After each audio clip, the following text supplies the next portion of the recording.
Eritrea is a small country in East Africa, often called the North Korea of Africa, a nation that fought fiercely to gain independence, yet later found itself trapped in long-lasting digital isolation. It ranks among the most digitally isolated countries in the world, with only about 1% of its population having ever used the internet. A morning in Asmara, Eritrea's capital, feels as if the modern world has never set foot here. Groups of people sit and chat without staring at their phones. But this is not because of politeness, it is because most of them simply have no access to the internet or smartphones.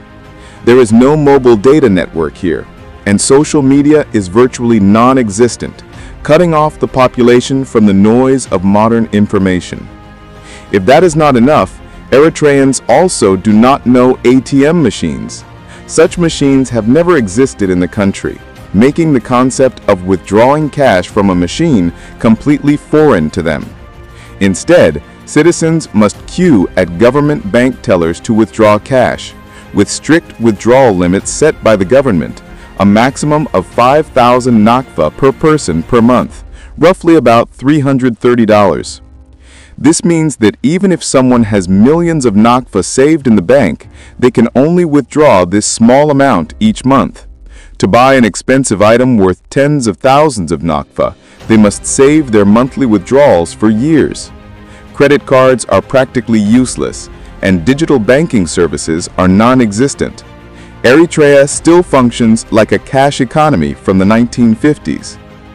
Daily life in Eritrea is forced into simplicity. There is no free Wi-Fi, no 5G network. Internet cafes in Asmara can be counted on one hand, and their connection speed is painfully slow, slower than the early days of the internet. For most Eritreans, the internet is a luxury few can afford.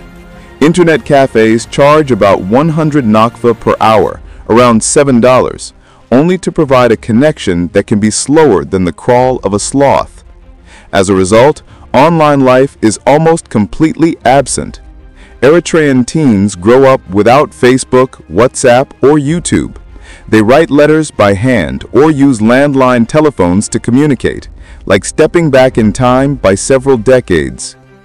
Even television offers little escape. Eritrean households have access to only one channel, EriTV, the government-owned station, broadcasting mainly official news and propaganda. Only a few can afford satellite TV to watch international channels, and even then, they often do so secretly. Foreign radio signals are frequently jammed, making the outside world feel distant, separated by walls of censorship and isolation. Asmara, a city of about 500,000 people, feels calm and simple at night, but behind this calm lies silent suffering, widespread poverty, and nearly closed opportunities for a better life. Parents can be seen carrying sacks of flour or jerry cans of water, as essential supplies like clean water, cooking fuel, and electricity are often scarce. Children go to school in simple uniforms with limited textbooks and computer labs that remain unused because they are not connected to the internet. Life in Eritrea feels like being inside a time capsule, living in the present but trapped in the past. And beyond all of this, one of the biggest burdens faced by Eritreans comes from the country's indefinite national service policy. By law, every citizen at the age of 18 is required to serve for 18 months. In reality, however, this service can last for years or even decades without a clear end date. It begins with military training at Sawa Military Camp, a remote complex in northwestern Eritrea. Here, all high school students are required to complete their final year of school combined with military training. For young Eritreans, the transition into adulthood is marked not by graduation parties, but by the sound of gunfire and the shouts of drill sergeants. After basic training, they are assigned according to the needs of the state. Most join the military as low-ranking soldiers, while others are sent to civilian projects, building roads, farming government land, or working in military-owned factories and mines. Their pay is meager, often barely enough to cover daily necessities, let alone support a family. Worse still, they have no choice in profession or work location. A high school graduate might be dreaming of becoming a teacher or engineer, but may spend years holding a rifle at the border or digging in military farms instead. There is no clear timeline for when they will be discharged. The release process is vague, and the government decides arbitrarily who to keep and who to let go. Many end up still serving in uniform well into middle age. The consequences of this policy are devastating. Imagine a young person who should be building a career forced to spend their most productive years herding their commander's livestock or mixing cement for a government project for almost no pay. Marriage is also delayed, as many men in their 20s and 30s still live in military barracks. Even when they marry, couples are often separated for years as one spouse is stationed far away. The entire life cycle of Eritrea's young generation is stolen by this endless national service, so much so that activists have called it a form of modern-day slavery. Those who try to escape face severe punishment.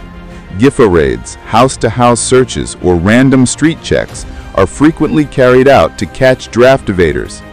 Anyone caught trying to flee the country risks even worse consequences. Border guards have orders to shoot to kill anyone attempting to cross illegally.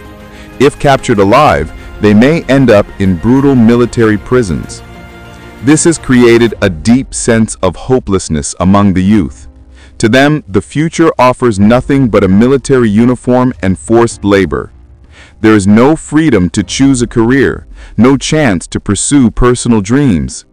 One expert once described how the Eritrean government treats its youth as state property, molding them through a social laboratory in Sawa, severing their bonds with family, faith, and community.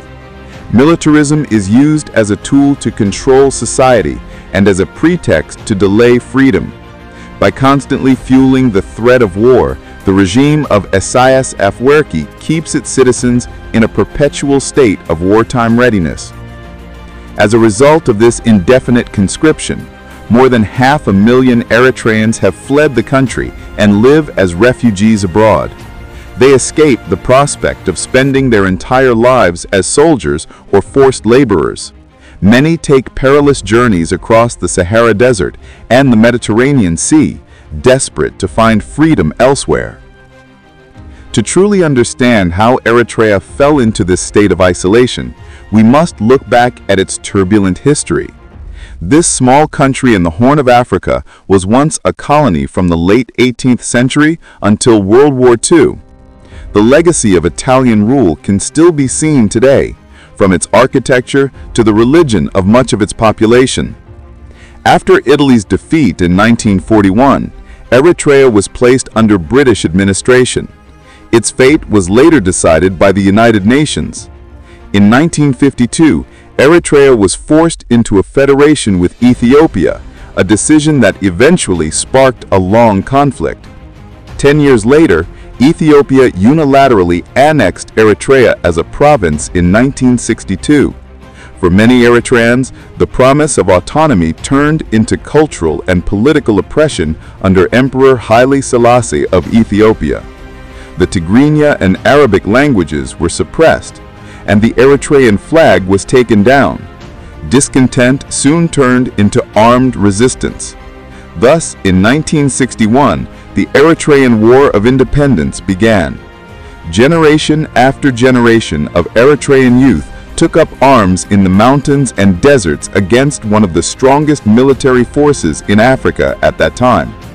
For 30 long years, Eritreans sacrificed everything in this brutal conflict. Tens of thousands of lives were lost, villages were destroyed, and refugees scattered across the region. But their determination never wavered. They continued to dream of a free homeland where they could determine their own destiny. In 1991, the turning point came. Eritrean guerrilla forces defeated the Ethiopian army and triumphantly entered Asmara.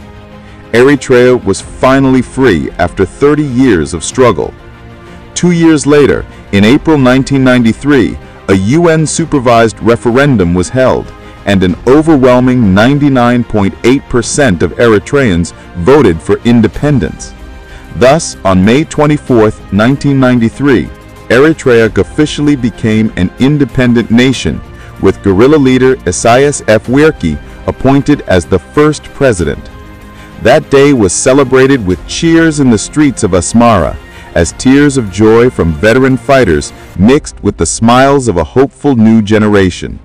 A new nation was born, full of hope for a brighter future. At first, Eritrea was praised internationally. A transitional government was quickly established, and the world sympathized with the small country that had fought so hard for its independence. But the honeymoon did not last. Eritrea soon faced major challenges.